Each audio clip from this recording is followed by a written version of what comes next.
앞뒤 좌우 옆에 계신 분들과 다시 한번 인사 나누겠습니다. 주님이 당신의 기쁨이 되십니다. 아니시면 되기를 원합니다. 하세요.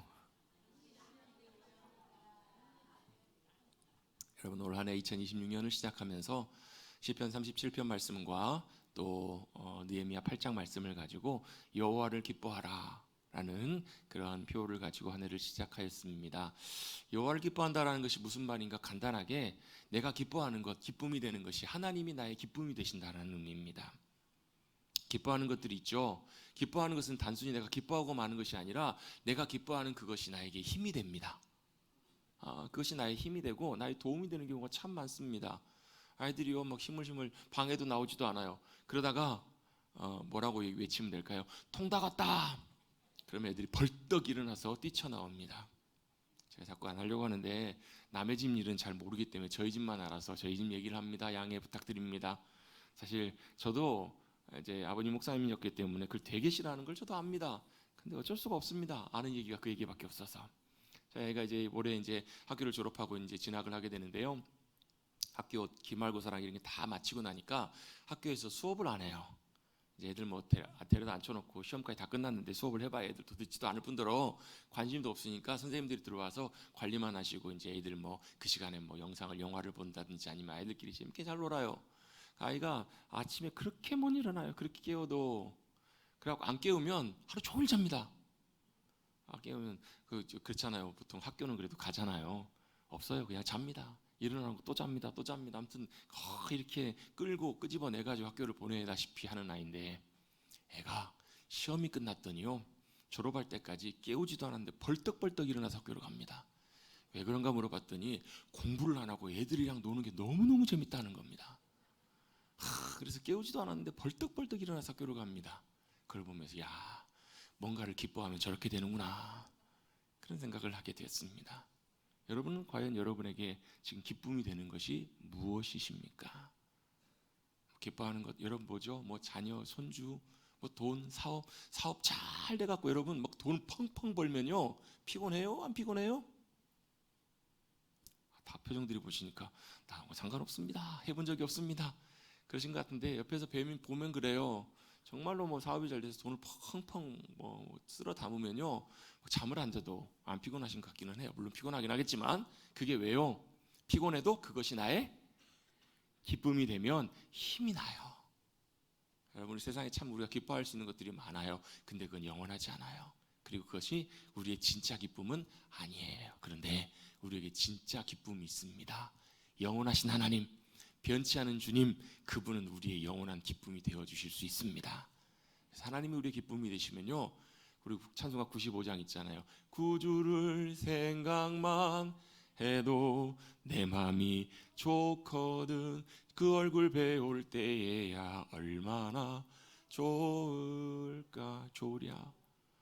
여러분, 우리 주님 생각만 해도 기쁨이 생기시는 분들은 여호와를 기뻐하시는 분이시고요, 그게 아니신 분들은 저게 그냥 표에 불과할 수 있을 거예요. 그러려면 그 주님을 만나봐야 되고요, 그 주님을 알아야 되고, 야 정말 좋구나. 요즘 연예인들이 하도 많아요. 뭐 아이돌 가수들이 너무 많아요. 저는 누가 누군지 잘 모르겠어요. 근데 애들은 어때요? 알아요. 알고 얼마나 좋아하는지 몰라요. 나오면 그냥 뒤집어져요. 한 번은 저희 아이가 그렇게 티켓 값이 비싼데 어떻게 꾸역꾸역 모아가지고 그 티켓을 샀어요. 그것도 막 몇 초에 끝나요. 예매가 1초, 2초, 3초 막을 끝내가지고 가는데 룰루랄 얼마나 신나게 가는지.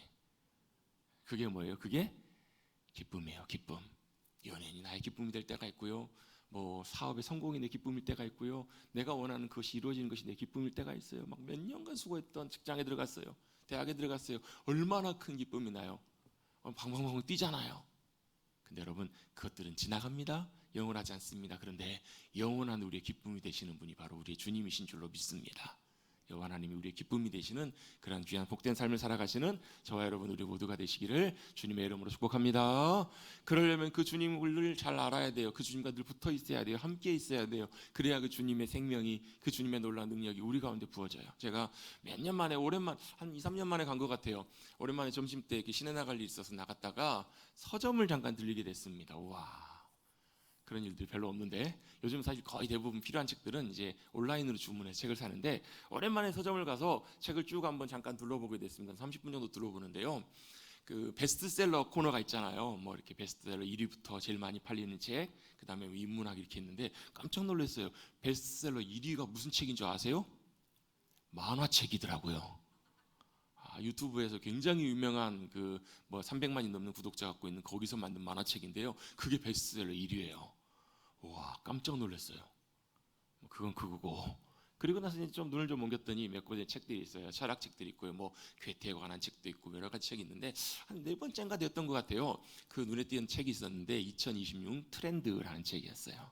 트렌드 2026 아마 읽어보신 분도 계시죠? 그 정도의 교養과 지성은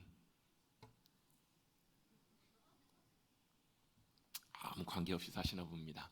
뭐 그냥 저도 이제 궁금해서 한번 그 책을 잠깐 좀 앞에를 좀 열어봤습니다. 그랬더니 2026년도를 정의하는 유명한 트렌드, 이끌고 갈 수 있는 유명한 키워드, 유행어 같은 거를 앞자 10개를 정해놓고 그 앞에 앞자를 영어로 다 땄더니 10자를 쫙 모아봤더니 뭐가 되냐면 홀스 파워가 되는 거예요.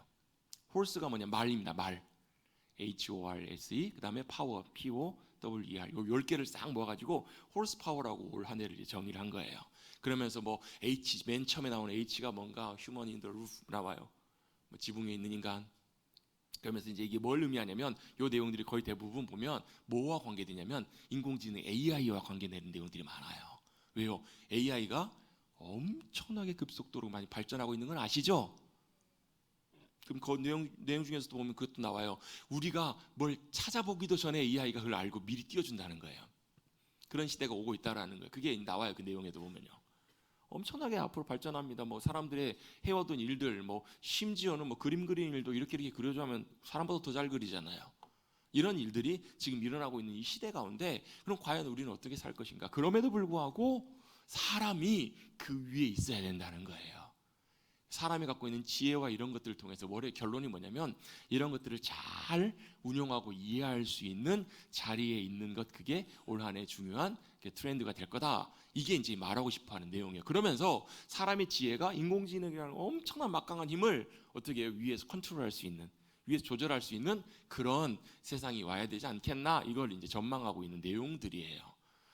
어려운 얘기해서 죄송합니다. 최대한 제가 쉽게 설명해 본다고 했는데 어쨌든 그런 내용입니다. 그러면서 그 책에서 켄타우루스 맞나요? 켄타우루스, 그 신화에 나오는 위에 몸은 사람 몸이고 밑에 하체는 말 모양인 그거 아시죠? 이럴 땐 딱 설교자가 그림으로 딱 띄워드려야 되는데 저는 항상 게을러가지고 그런 걸 못 해드립니다. 궁금하시면 집에서 한번 찾아보십시오. 켄타우루스라고는 그 신화에 나오는 건데 위에는 사람 몸이에요. 근데 밑에는 뭐냐면 말의 하체를 갖고 있어요. 그러니까 어때요? 말이 잘 달려요, 못 달려요? 그래서 여러분 그 뭐 어떤 엔진의 힘이나 이런 것들을 표현할 때도 뭐라고 표현하냐면 마력이라고 표현합니다. 말의 힘을 기준으로 해가지고 기준을 잡는 거예요. 1마력이면 한 마리 말에 끄는 힘이에요. 1마력이 세요, 안 세요?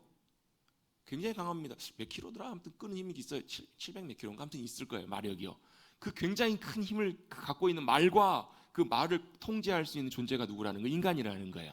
그래서 말의 힘 그리고 인간의 지혜, 이것이 우리가 이제 앞으로 나가야 될 중요한 기준이고 방향이다라고 이렇게 그걸 제시를 하고 있어요. 근데 제가 그걸 들으면서 그걸 잠깐 보면서 들었던 생각이 그거예요. 무슨 생각인가? 인간이 AI라고 하는 엄청난 기술과 힘을, 그런 힘을 빌려 산다면 얼마나 강력하게 살 수 있겠냐는 거예요. 그런데 뭐가 문제냐면 인공지능은 아마 갈수록 더 힘을 발휘하고 많은 것들 발전이 될 거예요. 그런데 인간은 어떻다고요? 결국 아무리 지혜가 탁월하고 한다고 할지라도 유한한 존재예요. 유한하다고요. 그저께 어떤 권사님 그런 지나가면서 이렇게 얘기를 하시더라고요. 목사님 혹시 그 머리 옆에 있는 그게 뭐예요? 물어보시더라고요. 희끗희끗 자꾸 눈에 띄셨나 봐요. 이게 뭐예요? 제 입으로는 참만 말을 못하겠습니다. 옆에 이제 이렇게 흰머리들이 많이 이제 나니까 유심히 보면서 얘기를 하셨나 봐요. 저도 나이가 들어가면 어쩔 수가 없습니다. 제가 머리뚫기 온 지 이제 9년 됐는데요. 시간이 지나면 어때요? 제가 40대 초반에 왔다가 지금 이제 앞자리가 바뀌었잖아요. 그럼 어때요? 저도 세월을 거스를 수 없기 때문에 저도 조금씩 그럴 거예요. 우리 인간이라는 존재는 그래요. 언젠가는 약해집니다. 언젠가는 나이가 듭니다. 언젠가는 지나갑니다. 쭉쭉쭉쭉 지나가는 것이 바로 우리의 거부할 수 있는 우리의 인생입니다. 그래서 아무리 타고난 사람도 아무리 대단한 사람도 인생의 시간은 흘러가고 지나갑니다. 맞죠? 그렇죠? 그렇잖아요. 그런데 유일하게 누구만요? 하나님 그분은 영원하세요. 하나님 그분은 변하지 않습니다. 세월이 지나가도 세월이 아무리 변해도 영원하신 분은 하나님이세요. 그리고 그분 어떤 분이세요? 전능하신 하나님이세요. 모든 것을 하실 수 있는 하나님, 그리고 그분은 또 어떤 하나님이신가? 전지하신 하나님이세요.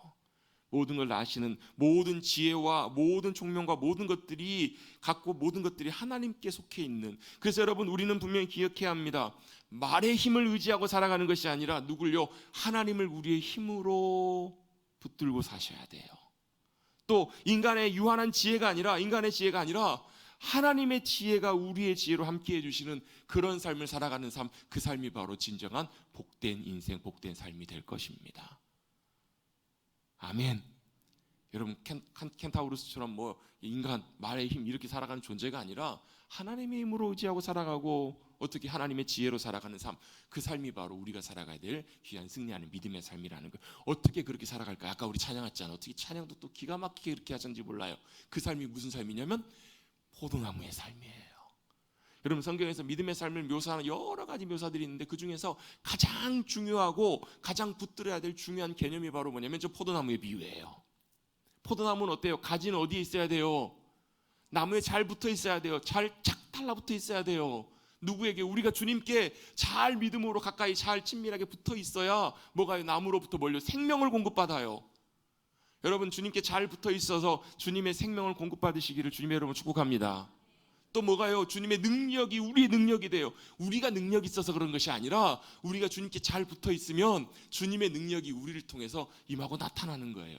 제자들이, 베드로와 요한이 성전에 기도하는 시간이 돼서 기도하러 올라가다가 성전 문 앞에, 미문 앞에 누가 앉아 있는 걸 보냐면 나면서부터 못 걷는 장애인을 만나요. 자, 사고로 다친 사람도 아니고 태어날 때부터 장애를 갖고 태어난 사람이에요. 이 사람이 회복될 수 있을까요, 없을까요? 아예 사람들은 다 포기했어요. 그 사람의 나이가 보면 40여 세더라 이렇게 성경에 표현되는 걸 봤을 때 40년 넘게 그 사람은 거기에 그냥 앉아 있었던 거예요. 앉아서 뭘 했을까요? 지나간 사람들에게 할 게 없기 때문에 구걸하면서 도움을 구하는 거예요. 옛날에, 지금은 별로 없지만 예전에는 뭐 역사나 이런 데 터미널 같은 데 가보면, 저도 어렸을 때부터 그런 분들 많이 배웠어요. 어떻게 고무 타이에 튜브를 탁 깔고 못 걸으니까 딱 누워가지고 앞에다 바구니, 이렇게 바퀴 달린 바구니에다 어떻게 밀고 다니면서 꼭 또 틀어도 무슨 뭘 틀냐면 찬송을 또 틀어요. 이렇게 또 진짜 그분들 중에서 믿음의 사람들도 있겠지만 또 이렇게 또 틀어요. 뭐 나 같은 죄인 살리신, 또 뭐 이런 거, 이런 찬양들, 내 주를 가까이 하려 함, 이런 찬양들 꼭 틀어요. 뭐 해달라는 거예요? 좀 도와달라는 거죠. 좀 돈을 좀 달라는 거예요. 구걸 하는 분들, 그런 분들 중에 그런 분들도 있습니다. 다 돌다가 코너 딱 돌아가 사람 없으면 또 일어나가지고 돈 챙겨 가시는 분들도 계세요. 어쨌든 자, 못 걷는 분이에요. 평생 못 걷는 장애를 갖고 태어난 사람이에요. 그래서 오늘도 지나가는 사람들 향해서 구걸을 하려고 사람들이 옮겨다 놓은 사람이에요. 누구를 만나요? 베드로와 요한을 만납니다. 베드로와 요한이 그 사람을 쳐다봅니다. 주목합니다. 이 사람은 저 사람을 통해 뭔가 좀 주려나 보다 쳐다봤더니 베드로가 했던 말이 이 말입니다.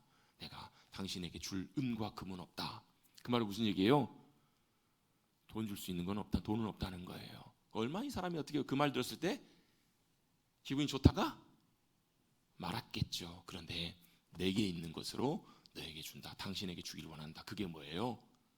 예수 그리스도 이름의 능력이잖아요.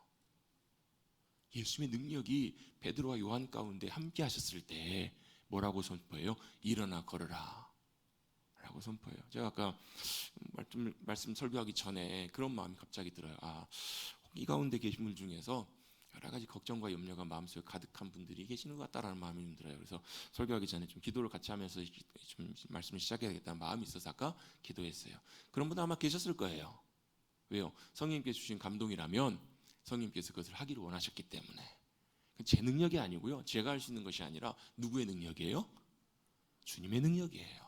성령님의 능력이에요. 주님께 잘 붙어 있으면, 우리가 붙어 살아가면 주님의 능력이 우리를 통해 나타나요. 아멘. 그걸 베드로가 보여주잖아요. 내게 있는 것으로 내게 준다. 예수 그리스도 이름으로 일어나 걸으라 했더니 그 사람이 벌떡 일어나는 거예요. 그 사람이 얼마나 튼튼하게 바로 일어났냐면 그냥 겨우 일어난 것도 아니고요. 벌떡 일어나서 성전을 뛰어서 들어가요. 왜요? 성전은 원래 장인들 못 들어가게 돼 있거든요. 온전하지 않은 사람 못 들어가는데 이제 그가 40년 넘게 문 앞에서 구걸하며 들어가는 사람들만 지켜봤던 그 성전을 기쁨으로 뛰어 들어가게 된 거예요. 그게 뭐라고요? 사람들이 막 모여듭니다. 베드로와 요한을 막 모여가지고 막 사람들이 모여듭니다. 베드로가 이때 이렇게 합니다. 왜 우리의 능력으로 우리의 권능으로 이것들을 행했다고 생각하느냐? 착각하지 마라. 우리가 한 게 아니다. 너희가 십자가에 매달아 죽였던, 그리고 하나님이 다시 살리신 부활하신 예수 그리스도, 그분의 이름의 권세가 이 사람을 회복시킨 거다. 일어나 걷게 한 거다. 여러분, 우리가 포도나무의 삶처럼 주님께 잘 붙어 있을 때 주님의 능력이 우리를 통해서도 나타나게 될 줄로 믿습니다. 아멘 하신 분만 그렇게 될 것입니다. 뭐예요? 하나님께 잘 붙어 있는 거, 그게 뭐라고요? 그게 하나님이 우리의 능력이 되어 주시는 거예요. 말의 힘이 아니라 하나님의 능력으로 살아가요. 또 우리의 지혜가 아니라 하나님의 지혜로 살아가요. 그게 믿음의 삶이에요. 다니엘, 그가 포로로 끌려갑니다. 세계를 다 통일했던 바벨론, 거기에 포로로 끌려갑니다. 포로 갈 말이 있어요, 없어요? 할 말이 없죠. 시키는 대로 해야죠. 근데 그 상황 속에서도 다니엘은 뭘 보냐면 없어질 왕, 없어질 권세를 보지 않고 영원한 하나님의 권세를 봐요. 뜻을 정합니다. 그리고 누가 진짜 왕이라고요? 하나님이 왕이심을 고백합니다. 그리고 변하지 않으시는, 흔들리지 않으시는 주님께 믿음으로 의지하고 붙들림 바 됩니다. 그랬더니 뭐가요? 하늘의 지혜가 그에게 임해요. 다른 이들보다 탁월한 하나님의 지혜가 그들 가운데, 그들 다니엘과 친구들 가운데 함께 해주세요. 그렇죠? 성경 읽어보세요. 다니엘 1장 2장 찾아 읽어보세요. 심지어 다니엘에게 뭐가요? 꿈과 환상을 볼 수 있는 하나님의 놀라운 지혜와 능력이 그에게 부어지는 것을 보게 돼요. 뭐가요? 세상은 변해가요. 세상은 끊임없이 여러 가지 기술도 발전하고 많이 변해가요. 그런데 누구는요? 영원하신 하나님, 변치 않으신 하나님, 능력과 권세로 역사하시는 그 하나님은 변하지 아니시고, 그 주님은 어떤 하나님이세요? 전지전능하신 하나님이시기 때문에 여러분, 그 주님께 잘 믿음으로 붙어서 믿음으로 하나님의 능력으로 하나님의 지혜로 승리하시는 저와 여러분 되시기를 간절히 주님의 이름으로 축복합니다. 이게 뭐라고요? 같이 따라해 보겠습니다. 믿음의 삶. 이게 믿음으로 살아가는 신앙생활이라고요. 믿음으로 사는 삶이라고요. 어떻게 해요? 주님과 함께, 주님과 가까이, 주님과 동행하며 살아가는 삶이에요. 그래서 여러분, 믿음으로 성경에 나와 있는 모든 사람들은 믿음으로 살았던 삶이에요. 그게 어디요? 히브리서 11장에 보면 아벨부터 해가지고 쫙 정리가 돼 있어요. 아벨은 이렇게 살고, 아브라함은 이렇게 살고, 모세는 어떻게 살았고, 이게 믿음의 삶을 핵심적으로 딱딱딱딱 요약해서 히브리서 11장에 딱 정리해 놨어요. 공통적으로 뭐예요? 그들은 자신의 힘을 의지하지 않고 자신의 지혜를 의지하지 않고 하나님을 신뢰하고 늘 하나님과 믿음으로 가까이 가서 붙어서 동행했던 사람들입니다. 믿음으로 동행했던 삶의 이야기가 바로 그들의 이야기이기 때문에 거기에 성경에 기록되어 있고요. 그 삶에 뭐가 있냐면, 같이 한번 고백해 보겠습니다. 그 삶에 뭐가 있냐면 생명이 있습니다. 승리가 있습니다. 하나님의 복이 함께 하십니다. 아멘. 멍하신 분이 계세요. 그분들은 별로 그런 것들을 경험해 본 적도 관심도 없는 분들이, 아니, 하나님 그걸 주기로 원하세요. 그게 뭐라고요? 밭에 감추인 보화라고요. 그게 하나님 나라의 귀한 삶이라고 말씀하세요. 특별히 그런 삶을 살았던 인물 중에서 가장 대표적이고 가장 중요한 사람 중에 한 사람이 바로 오늘 우리가 본문에서 읽었던 아브라함입니다. 아브라함을 그래서 우리가 보통 일반적으로 뭐라고 부르죠? 믿음의 조상이라고 부릅니다. 믿음이 그로부터 시작됐다고 해서 조상이라고 볼 수도 있고요. 가장 탁월한 믿음의 삶을 살았기 때문에 그렇게 부르기도 합니다. 그를 하나님께서 아브라함을 갈대아 우르라고 하는 곳에 살고 있었던 아브라함을 찾아가시고 그를 불러내십니다. 갈대아 우르는 세계사에서 등장하는 지명인데요. 가장 고대, 가장 크게 문명이 발달했던 지역 중에 하나입니다. 그 당시에 가장 최첨단의 문명이 발달했던, 지금으로 말하면 이제 티그리스 유브라테스 강, 이라크 지역, 그쪽 걸프만 그 안쪽 그쪽 지역인데요. 4대 문명지 중에 한 곳이죠. 가장 세상에서 가장 잘 사는, 가장 탁월한 문명이 발달했던 그곳에서 살고 있었던 아브라함이었습니다. 여러분, 지금도 그렇지만 과거에 여러분 정말로 발달한 그런 지역에 살고 있었으면 좋은 거예요? 나쁜 거예요? 좋은 거잖아요. 참 살기 좋습니다. 저도 어렸을 때 왜 우리나라 참 좋은데 왜 미국에 살지, 그러다가 제가 20대 후반에 미국을 한 3주 정도 다녀오게 됐습니다. 동부, 서부, 중부 다 갔다 오게 됐는데요. 갔다 오면서 느꼈던 결론이 있습니다. 야, 살 수만 있으면 여기 살면 참 좋겠다. 참 좋아요. 모든 상황들과 여건들이요. 더 여러분 살기 좋은 나라일수록, 발달하고 더 번영한 나라일수록 살기가 참 좋습니다. 아브라함이 살고 있었던 갈대아 우르는 아브라함 입장에서 어찌 보면 참 살기 안전하고 좋은 곳이었을지 몰라요. 그런데 하나님께서는 아브라함에게 이렇게 말씀하십니다. 너는 너의 고향, 친척, 아버지의 집을 떠나라. 그리고 내가 너에게 보여줄 지시할 그 땅으로 가라라고 말씀하십니다. 여러분, 그 당시에는 국가 시스템이 이렇게 갖춰져 있는 것도 아니고 대부분 보면 민족주의, 부족주의 같은 혈통들이 같이 살아요. 그 말은 무슨 얘기냐면 그 안에 있어야 뭐 하냐면 보호를 받아요. 같이 형제들끼리 서로 도움이 되고요. 또 뭐 혹시라도 적이 쳐들어오더라도 같이 맞서서 싸울 수 있는 그런 보호가 거기에 있어요. 또 먹고 사는 일들이나 인생에 있어서 중요한 부분들이 거기 다 있어요. 근데 거기를 떠나래요. 그게 쉬울까요? 어려울까요? 자, 1번 쉽다, 2번 어렵다. 이지선다행입니다.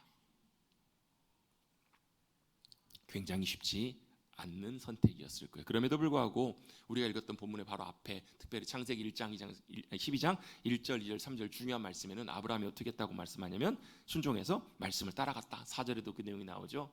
왜 그렇게 하시는가? 너는 내게 보여줄 그 땅으로 가라. 그러면 내가 너로 큰 민족을 이루고 내게 복을 주어 이름을 창대하게 하니 너는 복이 될 거다라고 말씀하세요.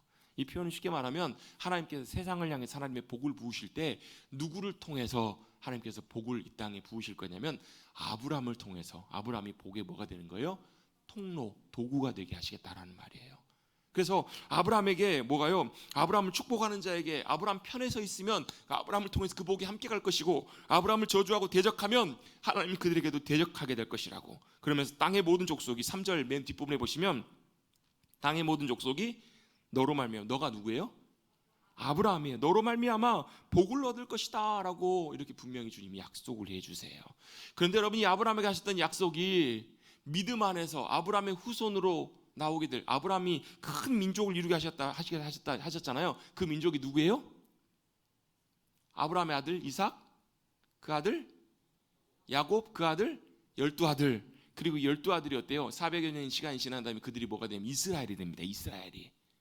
이스라엘이라는 민족, 이스라엘은 나라로 세워져요. 그 이스라엘이 뭐라고요? 큰 민족이에요. 그 이스라엘을 통해서 하나님께서 뭘 하시냐면 온 땅에 하나님의 복을 부으시겠다라는 거예요. 그리고 이제는 어떻게 해요? 믿음 안에서 예수 그리스도를 통해서 믿음으로 하나님의 백성, 하나님의 자녀된 우리에게도 이 약속이 동일하게 적용이 돼요. 그리스도 예수 안에서 모든 약속은 우리가 예가 된다고. 예란 말이 영어로 보면 yes예요. yes. 같이 한번 해보십시다. yes. yes. yes가 뭐예요?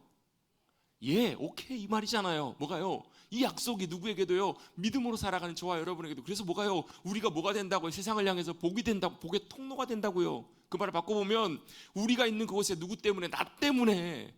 가정에 누가 있기 때문에요? 내가 있기 때문에 하나님의 복이 임할 수 있다라는 거예요. 그게 바로 아브라함에게 하신 약속이고 복이에요. 귀해요, 안 귀해요?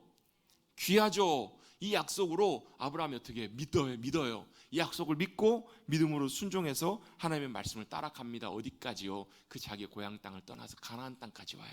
어디인지도 모르고 어떻게 가야 되는지도 모르고 가본 적도 없는 그곳을 아브라함은 하나님의 말씀에 순종해서 따라갑니다. 그게 4절입니다. 이에 아브라함이 여호와의 말씀을 따라갔습니다. 그의 조카 롯도 같고 아브라함이 하란을 떠나서 75세에 그 땅을 떠나서 갑니다. 그리고 5절 맨 뒤에 보시면 그 땅을 떠나서 어디로 가요? 마침내 가나안 땅에 들어갔더라라고 말씀하십니다. 순종해서 어디까지 왔어요? 가나안까지 들어왔어요. 쉬워요, 어려워요? 쉽지 않았어요. 그럼에도 불구하고 믿음으로 순종해서 그는 가나안 땅까지 들어갑니다. 갔더니 6절에 보시면, 7절에 보시면 여호와께서 아브라함에게 나타나십니다. 하나님께서 나타나셔서 뭐라고 하세요? 내가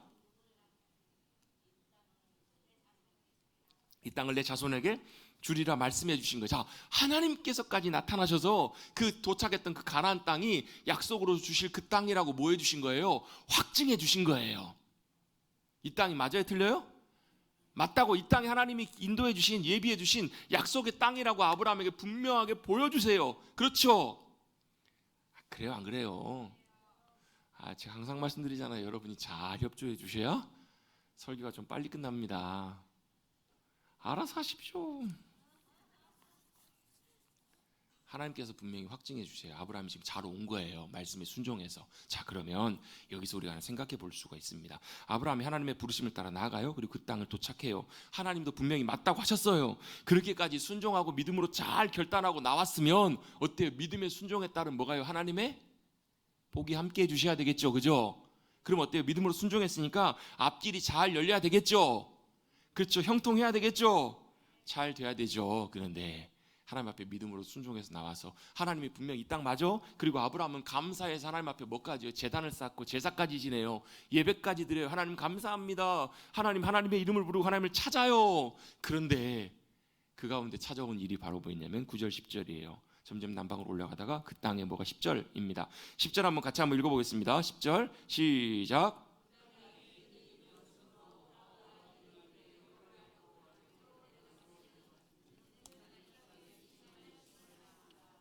아멘, 아멘.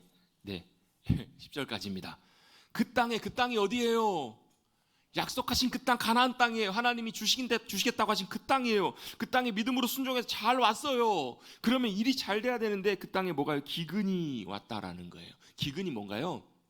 가뭄, 비가 오는 거예요. 한재, 큰 재앙이 만 거예요. 여러분, 비가 안 오면 어떻게 되죠? 쉽지 않습니다. 여러분, 지금처럼 여러분 기술이 많이 발달해서 뭐 댐도 만들고 이것저것 다 뭐 별별 기술들이 다 있는 이 시대에도요. 작년에 여러분 우리 봤잖아요. 3개월 강릉 지방에 비가 안 오니까 어떻게 되든가요? 지역이 다 마비돼 버리잖아요. 뉴스 안 보셨어요?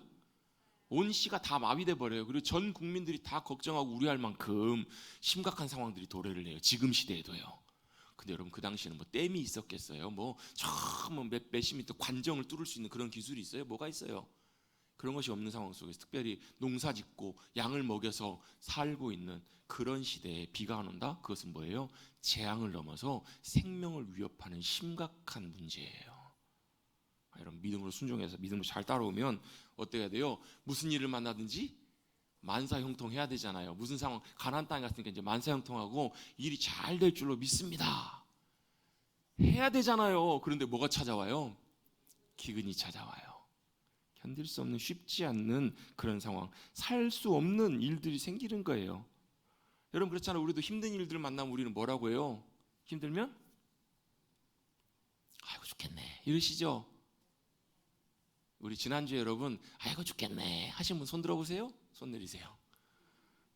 지난주에 여러분 그러신 분 많이 있으시죠? 말로는 안 해도 속으로 힘들면 어때? 아이고 죽겠네 그러시죠? 저도 지금 여기 그 관절 쪽이 좀 안 좋아가지고 지금 한 2달 다 돼가는데 치료를 받고 있는데 좀 나아졌다가 또 계속 그러고 그래요. 굉장히 심할 때는 막 이렇게 손만 닿아도 막 통증이 굉장히 심한 그런 게 있었어요. 딱 뭐가 부딪히면, 세수할 때도 딱 부딪히면 어떨까요? 아이고 죽겠네 이래요. 속으로. 목사니까 그래도 겉으로 아이고 죽겠네, 죽게 있네 해야죠. 죽게 있네, 아이고 죽겠네 사실 이래요. 여러분 쉽지 않은 상황을 만날 때 아이고 죽겠네 그렇다고요. 여러분 제법 많이 해요. 하루에도 몇십 번 할 때가 있어요. 이런 일이 지금 아브라함의 삶에 생긴 거예요. 왜 이런 일이 생겼을까? 기근, 어려움, 문제가 왜 생겼을까요? 여러분 물론 기근과 어려움과 이런 혼란과 문제들이 생기는 이유는 여러 가지가 있습니다. 그 중에서 우리가 잘못해서 이런 일들이 생길 수도 있습니다. 예를 들면 이런 거예요. 저녁에 배가 고파요. 참아야 되는데 양푼 꺼내가지고 고추장에다 밥 싹싹 비벼 먹고 더 먹었어요. 아이고 그만 먹어야 되는데 더 먹었어요. 그 다음날 배가 아파요. 누구 때문에 그런 거예요? 차마 말을 못 하시겠죠. 누구 때문에 그런 거예요? 자기 때문에 그런 거예요. 왜요? 참았어야 되는데, 좀 절제했어야 되는데 내가 그렇게 해서 배가 아픈 거예요. 그렇죠? 그렇잖아요. 뭐 요즘 같은 시대에 뭐 손도 안 씻고 막 돌아다니고 막 찬 공기 있는데 얇게 입고 돌아다니다가 뭐가 걸렸어요?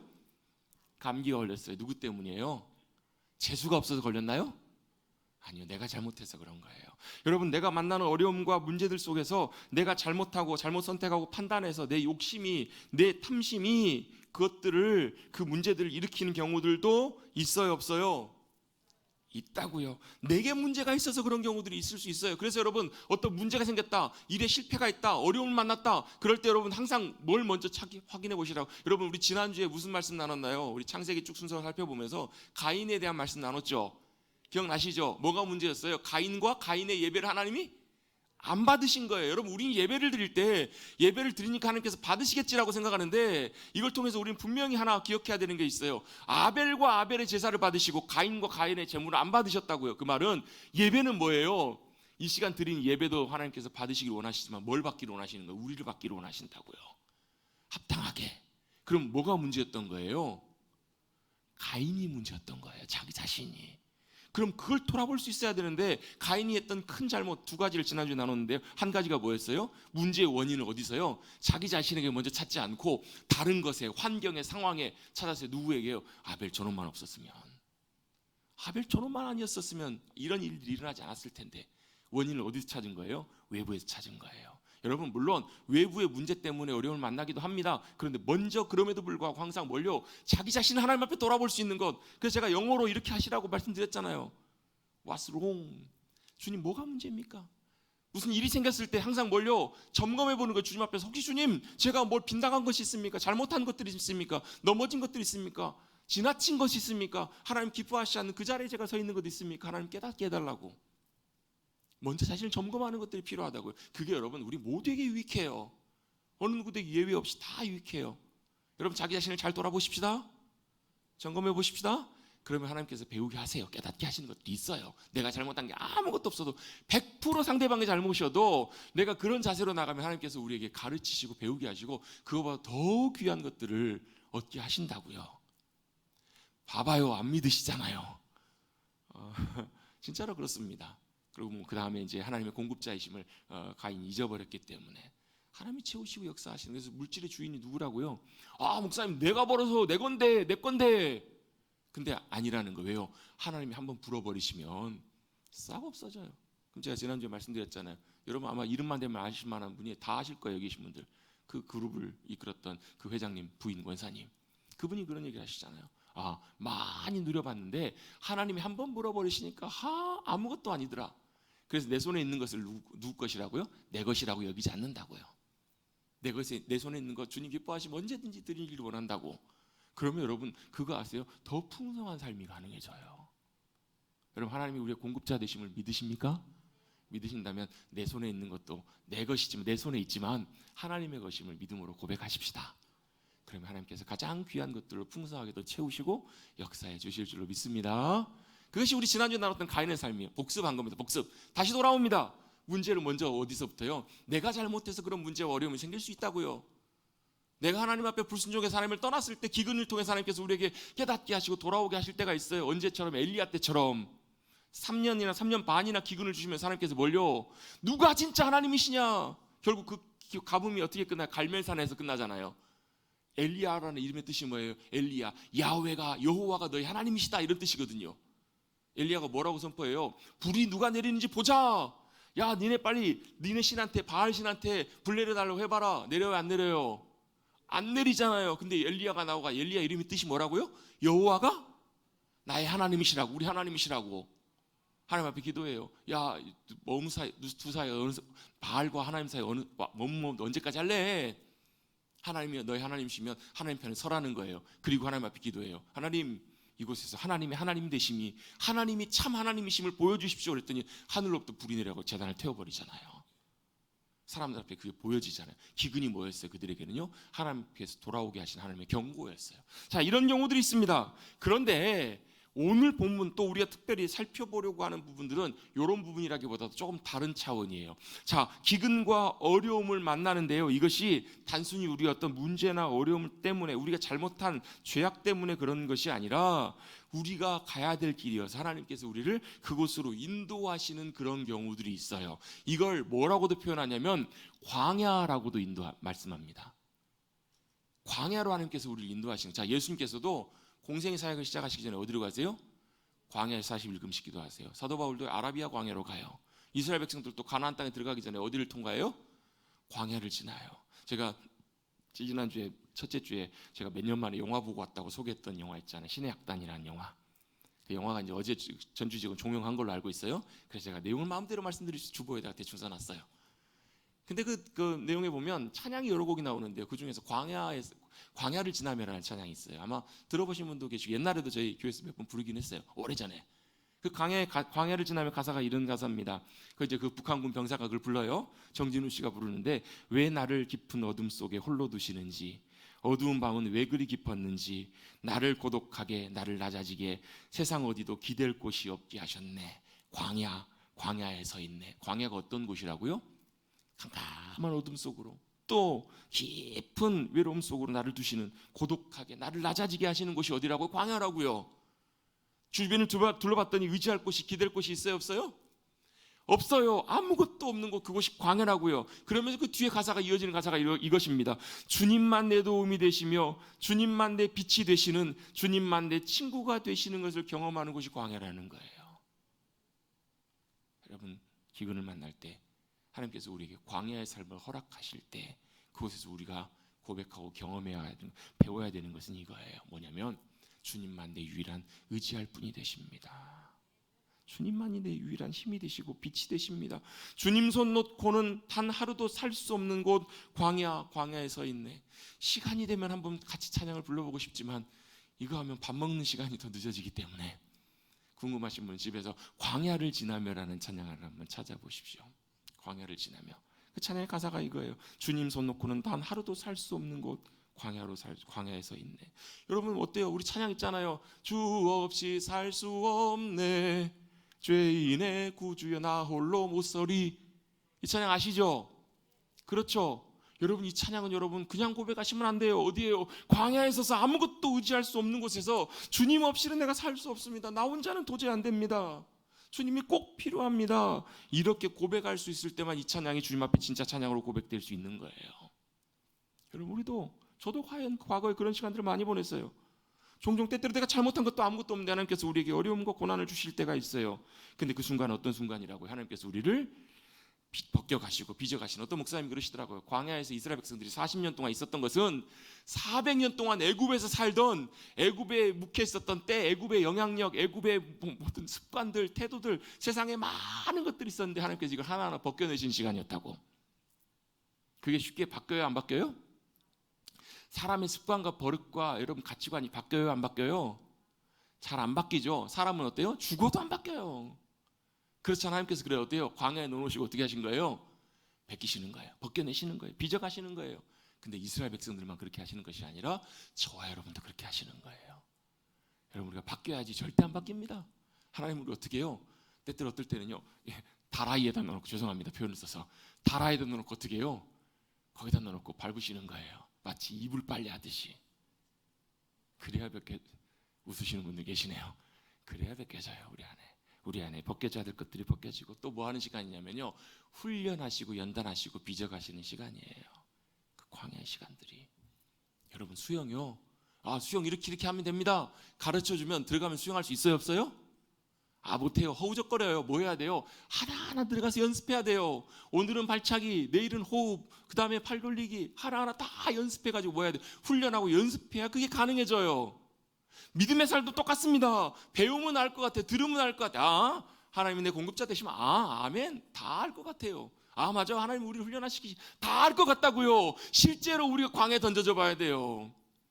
기근의 자리에 던져주고 그런 상황 속에 던져져야 그게 가능하다고요. 그래서 하나님은 항상 우리를 광야로 인도해 가실 때가 있어요.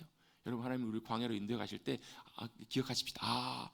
하나님이 나를 훈련하시고 연단하시고 빚어가기 위해서 하나님께 나를 인도해 가시는구나. 그리고 하나님께 나를 더 귀히 여기시려고, 정금과 같이 만드시려고, 정결하게 만드시려고 그렇게 하시는구나. 여러분, 우리가 이렇게 꼭 기억하시고 그렇게 하나님 앞에 감사함으로 반응하실 수 있는, 믿음으로 잘 따라가실 수 있는 저와 여러분 되시기를 주님의 이름으로 축복합니다. 하나님께서 아브라함을 그렇게 연단하신 거예요. 그래서 여러분 그 아세요? 아브라함이 창세기 12장에 등장하는 아브라함과 창세기 22장에 등장하는 아브라함은 완전 다른 사람이에요. 22장에서는 믿음이 연약해서 넘어지기도 했지만 가면 갈수록 그런 과정들을 통해서 믿음이 점점 더 자라요. 나중에는 어떻게 해요? 22장에서는 자기 하나뿐인 아들, 100세에 얻은 아들, 저는 그 심정을 잘 이해하지 못하지만 반 정도는 좀 이해해요. 45세의 늦둥이를 하나님께 주셨잖아요. 조금 그 마음이 조금은 이해가 돼요. 참 눈에 넣어도 안 아플 그런 자식인데 그 자식을 어떻게 하나님이 원하시니까 기꺼이 한마디 토도 달지도 않고 하나님 앞에 번제로 드리려고 가져가잖아요.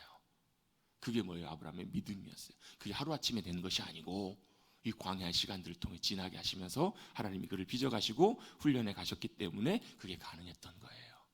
여러분, 그 광야의 시간 가운데서 주님 기뻐하시는 모습으로 잘 세워져 가시고 변화돼 가시는 우리 사랑하는 성도님들 되시기를 주님의 이름으로 축복합니다. 그래서 성경의 야고보서, 예수님의 동생이었던 야고보가 우리 몇 년 전에 야고보서 나눴잖아요. 이렇게 기록해요. 1장에 시작하자마자 인사 1절에 하자마자 2절에 뭐라고 나오냐면, 형제들이여 너희가 여러 가지 시험을 만나거든, 기근을 만나거든, 어려움을 만나거든, 고난을 만나거든, 실패를 만나거든, 여러 가지 어려움을 만나거든 뭐 하라고요? 온전히 기쁘게 여기래요. 아이고, 이게 뭐예요 이게. 어려움을 만나면 힘들어야 되는데 기쁘게 여기래요. 인상 좀 펴세요. 어려움 가운데 있는 분들, 쉽지 않은 가운데 있는 분들 인상 피세요. 왜요? 야고보가 기뻐하래요. 성령님의 감동을 따라서. 옆에 있는 분들 확 보시면서 인상 쓰고 계신 분들 웃으라고 하려고 그럴까 봐. 뭐하래요? 여러 가지 시험을 만나거든 기쁘게 여기래요. 왜요? 그 시험이 뭐 한다고요? 우리를 뭐 하냐면요, 온전케 하고 구비하고 온전케 준비시키고 온전케 해서 모든 상황들을 잘 감당할 수 있는 하나님의 귀한 그릇으로 주님이 빚어가시기 때문에 그렇다라는 거예요. 그 시험이 뭘요? 인내는 연단은 소망을 이룬다. 로마서 5장에도 말씀하시잖아요. 여러분, 광야를 만날 때, 시험을 만날 때, 기근을 만날 때 여러분 하나님의 놀라운 계획과 뜻이 있음을 기억하시고 감사하며 기뻐함으로 나아가시기를 바랍니다. 그래서 어떻게 너희 중에 지혜가 부족하거든 후히 주시고 꾸짖지 아니하시는 하나님께 구하라. 그리하면 주신다고요. 그 광야를 지날 때 필요한 것들은 하나님이 공급해 주십니다. 그렇게 잘 광야의 과정들을 잘 지나가시는 우리 모두가 되시기를 간절히 다시 한번 주님의 이름으로 축복합니다. 마지막입니다. 여기서 중요한 것이 하나 나옵니다. 사실 오늘 본문은 5절부터 20절까지 말씀이었어요. 근데 다 읽으면 너무 길어서 10절까지만 읽었는데요, 기근이 너무 심했어요. 그때 어떻게 해야 하는가가 굉장히 중요한 부분이에요. 이제 마지막 결론인데요, 어떻게 해야 하는가? 여러분 어떻게 해야 되나? 기근이 찾아왔어요. 어떻게 해야 되죠? 해결을 해야 될 거 아니에요. 기근이 찾아왔습니다. 먹고 살 문제가 심각한 위기에 닥쳐옵니다. 심각한 문제가 생겼어요. 어떻게 해야 될지를 해결을 해야 될 거예요. 그래서 아브라함이 선택했던 방법은 점점 남방으로 옮겨가서 어디까지 가냐면 애굽까지 내려갑니다. 애굽은 왜요? 그 당시에 기근이 없는 살기 좋은 곳이었던 것 같아요. 점점 기근을 피해서 남방으로 애굽까지 내려가게 됩니다. 여러분, 이것을 통해서, 아브라함을 통해서 우리 모습을 볼 수 있어요. 어떻게 해요? 우리도 문제가 생기면 어떻게 해요? 문제를 봅니다. 그리고 문제를 해결해야 될 것 같아요. 그래서 어떻게 해요? 문제를 보고 들은 다음에 어떻게 하냐면요, 그걸 어떻게 해요? 이런 문제가 생겼네? 그럼 여러분 문제가 생기면 어떻게 하세요? 과거에 비슷한 일들을 경험해봤는 경험들을 비추어가지고 이럴 때 이렇게 해야 되겠네. 또 내가 알고 있는 지식을 가지고 이건 이렇게 문제를 해결해야 되겠네. 이렇게 문제를 어떻게 해요? 풀어나가시죠. 그러시죠. 또 내 기준을 갖고 이건 이렇게 해야 돼. 이렇게 판단하고 결정한다고요. 근데 여러분, 여기서 누가 판단하고 결정하는 거냐면 내가 판단하고 결정하는 거예요. 일들은요, 그 상황에서 내가 그 문제를 해결하기 위해서 내가 결정하고 판단합니다. 이것이 여러분 일반적인 경우예요. 그 말은 무슨 얘기냐면 거의 우리가 대부분 그렇게 한다는 거예요. 그렇죠? 문제 생기면 어떻게 하세요? 이거 문제 어떻게 하지? 여러분 그렇잖아요. 돈이 필요해요. 그럼 어떻게 해요? 뭐부터 생각하세요? 통장에 돈 얼마 있지? 누구한테 돈을 빌릴 수 있지? 이런 거 먼저 생각하시죠. 그죠? 아브라함도 그렇게 했다고요. 아브라함도 어때요? 점점 기근을 피해서 어떻게 해요? 점점 남쪽으로 내려가다가 애굽까지 내려가게 됩니다. 그런데 여러분, 이것이 당연하고 모두 다 그렇게 하는 것처럼 보이지만 이런 상황에서 해야 될 정답이 있습니다. 옳은 정답이 바로 뭐냐면, 내가 그걸 보고 듣고 상황을 파악해서 내 경험과 지식으로 기준을 가지고 판단하고 결정하고 움직이는 것이 아니라, 정답은 어떻게 해야 되냐면요, 하나님의 인도하심과 하나님의 뜻을 구하셔야 돼요. 쉽게 말하면 하나님 어떻게 합니까? 하나님의 말씀을 기다리고 음성을 기다리고 하나님의 인도하심을 구해야 된다고요. 그래서 주님이 가라고 하신 대로 듣고 따라가야 돼요. 여러분 한번 여쭤볼게요. 내가 보고 판단하면 뭐가 나와요? 내가 할 수 있는 내 방법이 나와요. 그렇죠? 누가 하는 거예요? 내가 하는 거예요. 내 방식대로 내 방법으로 하는 거예요. 이걸 성경에서는 뭐라고 하냐면 인본주의라고 합니다. 자기 방법대로 하는 거예요. 인본주의라고 해요. 인본주의. 이것들 여러분 인본주의 방법으로 가게 되면 결국은 뭐가요? 자기의 능력으로 자기가 하게 됩니다. 자기중심적인 삶의 전형적인 모습이에요. 그런데 여러분 어떻습니까? 아브라함이 애굽으로 내려갈 때 어떻게 해요? 자기가 내려가다 보니까 무슨 생각이 드냐면 자기 생각이 또 들어오기 시작하는 거예요. 애굽에 내려가면 우리 마누라가 너무 예쁜데 아내라고 하면 나를 죽이고 아내를 빼앗아 가면 어떻게 하지? 쓸데없는 염려와 걱정까지도 들어오게 됩니다. 왜요? 자기가 결정해서 내려가기 때문에 그래요. 여러분, 하나님의 인도하심이 아니라 자기가 내려가게 되면 뭐가요? 여러 가지 많은 그 생각들과 고민들과 걱정들이 찾아오기 시작합니다. 여러분, 자기 방법대로 가면 뭐가 찾아오냐면 염려와 걱정이 찾아와요. 이런 일이 생기면 어떻게 하지? 할 필요도 없는 고민까지 다 하게 돼요. 내가 사람들이 아내가 예쁘다고 그때 여러분, 사라의 나이가 적은 나이가 아니에요. 적은 나이가 아니라고요. 아브라함이 75세에 떠나서 들어오니까 사라가 10살 차이니까 최소한 65세 이상이 된 거예요. 예뻤을까요? 안 예뻤을까요? 물론 뭐 바로의 신하들도 예쁘다고 인정했으니까 예쁘다고 합시다. 어쨌든 나이는 굉장히 많아요. 근데 뭔 걱정을 하고 있는 거예요? 아브라함 그 걱정을 하고 있는 거예요. 예쁜 마누라 때문에 자기를 죽이면 어떻게 하지? 그래서 어떻게 해요? 아내를 누이라고 합니다. 결국 이게 뭐예요? 자기 살겠다고 아내를 어떻게 하는 거예요? 방패막이 잡는 거예요. 여러분, 여러분이 만약에 살아면 이런 남편 믿고 사실래요? 여러분, 자기의 길로 시작하게 되면요, 결국 어때요? 이런 자리까지 나가게 돼요. 자기가 더 고민해요, 걱정해요, 염려해가지고 할 필요도 없는 쓸데없는 걱정까지, 죽음의 염려와 두려움까지도 합니다. 아직 일어나지 않은 일까지도 염려해요. 이런 자리에 있으면 뭘요? 하나님이 아브라함 자신의 피난처이고 도움이고 그를 지키시는 분이시라는 사실도 잊어버린다고요. 그래서 여러분이 막 염려가 가득해요, 걱정이 가득해요. 그러면 뭐부터 돌아보셔야 되냐면 내가 혹시 하나님의 길을 잘 따라가고 있는지, 아니면 내가 가고 있는 길을 가고 있는지를 점검해 보셔야 돼요. 상황을 만날 때 내 방법이 아니라 어떻게 해요? 하나님께 기다리고 묻고 하나님의 인도하심을 따라가는 방법, 그게 뭐라고? 하나님의 인도하심을 따라가는 방법이고, 거기에 뭐가 있냐면 승리가 있어요. 거기에 도움이 있어요. 하나님의 인도하심과 보호하심이 함께 하신다고요. 아멘. 그런데 여러분, 아브라함은 자기가 선택해서 갑니다. 그리고 또 자기가 세웠던 계획이 치명적인 독이 돼요. 가봤더니 어때요? 아내 예쁘다고 선물 주고 아내를 데려가 버린 거예요. 왕궁으로. 자기가 할 수 있는 것이 아무것도 없어요. 돌이킬 수도 없어요. 여러분, 생각해 보십시오. 아내 데리고 가고 재산을 많이 줬어요. 소와 양과 많은 걸 줬어요. 아브라함이 그거 받고 어땠을까요? 마음이 참 기뻤을까요? 기뻤으면 그건 인간도 아니죠. 마음이 어땠을까? 참 착잡했을 거예요. 말로 할 수 없는 그런, 여러분, 막 이런 일들, 이런 상황들, 막 죽을 지경이었을 거예요. 난감한 상황이었을 거예요. 이러지도 못하고 저러지도 못하는 난감한 상황을 만나게 돼요. 왜요? 내가 판단하고 아브라함이 판단하고 아브라함이 결정해서 내려왔기 때문에 이런 일들이 일어난 거예요. 그런데 이때 하나님께서 아브라함을 긍휼히 여기시고 불쌍히 여기십니다. 그래서 하나님의 손이 그 가운데 개입하시기 시작하세요. 17절입니다. 우리 본문에 읽지는 않았지만 17절에 보시면 여호와께서, 성경을 갖고 계신 분 한번 읽어보십시다. 여호와께서 아브라함의 아내 사레의 일로 바로와 그 집에, 하나님이 아브라함 때문에 뭘요? 바로의 집에 큰 재앙을 내리셨다고요. 그제서야 비로소 바로가 뭔가 잘못됐다는 걸 알아요. 아브라함을 불러놓고 왜 나에게 이렇게 했냐고 따집니다. 누구 잘못이에요? 아브라함의 잘못이에요. 아브라함의 잘못이고 아브라함의 연약한 실수였음에도 하나님은 아브라함을 붙들어 주시고 은혜와 긍휼로 함께 해주세요. 그리고 그를 도우셔서 곤경과 곤란으로부터 그를 건져내 주십니다.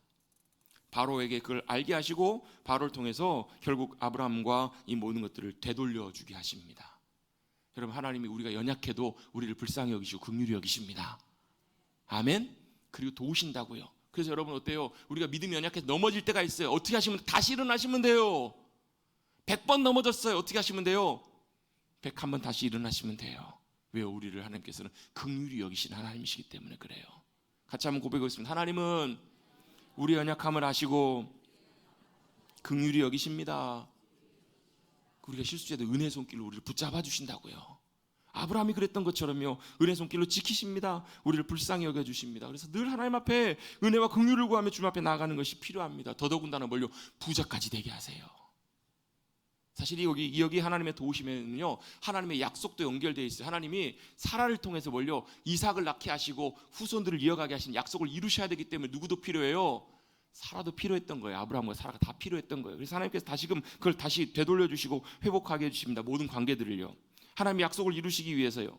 여러분, 모든 문제의 시작은 결국은 어디로 돌아가야 되는가? 기근이 찾아왔을 때 아브라함이 어떻게 행동하는가, 어떻게 해야 되는가, 거기로 귀결된다라는 거예요. 다시 돌아가 보십시다. 그런 상황들을 만날 때 어떻게 해야 되나요? 내가 보고 판단하고 결정하는 것이 아니라 어떻게 해요? 주님의 말씀하심 앞에, 그 음성 앞에 귀를 기울이셔야 돼요.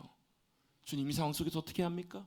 여러분 어때요? 느헤미야가 왕이 물을 때 어떻게 해요? 그새 묵도해요. 기도해요. 다니엘 늘 기도하며 하나님의 뜻을 구했어요. 다윗 늘 하나님 앞에 묵고 믿음으로 나갔다고요. 그래서 어떻게 해요? 그는 그걸 경험해요. 하나님이 나의 삶을 목자가 되셔서 인도하셨습니다. 여러분, 우리도 그걸 경험하십시다. 어떻게 해요? 늘 하나님 앞에 묻고 믿음으로 나아가는, 하나님의 뜻을 구하고 나가는 것. 그래서 뭘요? 그걸 구하고 나갈 때 뭘요? 하나님, 주님 말씀하시면 내가 나가겠습니다. 주님이 가지 말라고 하시면 멈춰서겠습니다. 오늘 찬양이 되게 많이 나오는데요. 주님 말씀하시면 내가 나가리라. 주님 뜻이 아니면 내가 멈춰서리라. 나의 가고 서는 것 주님 뜻에 있으니 오 주님 나를 인도하십시오. 이게 아브라함에게도 필요했던 거고 지금을 살아가는 저와 여러분에게도 필요한 위한 믿음의 고백이고 자세인 줄로 믿습니다. 그래서 잠언 3장에 이렇게 말씀합니다. 너는 마음을 다하여 여호와를 신뢰하고 의지하고 내 명철을 의지하지 말라. 너는 범사의 하나님을 인정하라. 그리하면 내 모든 길을 인도하시고 지도하시리라. 여러분, 우리 지혜 의지하지 마시고 우리의 경험 판단 의지하지 마시고 그걸로 결정하고 따라가지 마시고 하나님께 늘 묻고 순종함으로 믿음으로 나가실 수 있는 우리 사랑하는 성도님들 되시기를 주님의 이름으로 축복합니다. 그 삶에 하나님의 인도하심이 있습니다. 그 삶에 하나님의 승리와 복이 함께 하심을 꼭 기억하시고 그 주님 믿음으로 붙잡고 승리하시는 저와 여러분 되시기를, 기근 만났을 때도 그렇게 믿음으로 나가 승리하시는 저와 여러분 되시기를 주님의 이름으로 축복합니다. 축복합니다. 하나님 감사합니다. 오늘도 예배 자리에 믿음으로 나오게 하시고 오늘 아브라함의 사건 그 말씀을 통해서 우리의 삶에도 기근을 만날 때 어떻게 반응해야 하는지, 믿음으로 따라가야 되는지 다시 한번 말씀을 통해서 돌아보게 하시니 감사를 드립니다. 말씀 듣고 잊어버리는 자들 되지 말게 하시고 우리의 삶에서도 기근을 만날 때, 모든 상황을 만날 때 내 지혜와 판단으로, 내 경험으로 판단하고 나아가는 것이 아니고 늘 하나님의 인도하심을 구하며 하나님 어떻게 할까요? 묻고 인도하심을 잘 따라가 주님의 놀라운 보호하심과 인도하심과 도우심과 승리케 하심을 경험하는 사랑하는 귀한 주님의 성도들, 주님의 백성들 우리 모두가 되게 하여 주시옵소서. 주님 붙드시고 인도하시고 역사해 주실 것을 믿사오며 감사드리며 예수의 이름으로 간절히 기도드리옵나이다. 아멘.